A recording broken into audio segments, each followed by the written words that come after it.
চলো আজ তোমাদের সঙ্গে বিয়েবাড়ির একটা নেমন্তন্নে কী কী খেলাম শেয়ার করি। প্রথমেই ছিল জলের বোতল, তারপরেই পাতে পড়ে গেল আমাদের স্যালাড, আর তার সঙ্গে সঙ্গে দিয়ে দিয়েছিল ঝুরি আলু ভাজা। এটা তো সাধারণত মিক্সড ডালের সঙ্গে দেওয়া হয়, তবে আগে কেন দিল বুঝলাম না। তারপরেই দিয়েছিল ফ্রাইড রাইস, আর তার সঙ্গে খাওয়ার জন্য একটা মিক্স ভেজ।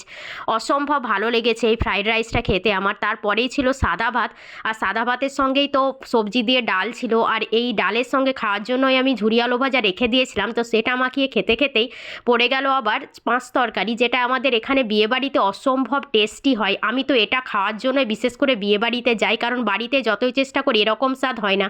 তারপরে পরে ওটা শেষ হতে না হতেই পড়লো চিকেন কষা, তার সঙ্গে আবার লেগ পিস। মানে কী যে খুশি আমি, ওই গ্রেভি আর লেগ পিস মাখিয়ে মাখিয়ে ভাত খেলাম। দারুণ তৃপ্তি করে আমি এই বিয়েবাড়ির খাবারটা খেয়েছি। আর তারপরেই দিয়ে দিল চাটনি, যেন ঠিকঠাক জায়গায় দেয় সেই জন্য আমি ডিরেকশন দিয়ে দিচ্ছিলাম। তারপরে মিষ্টি, তারপর পাঁপড়।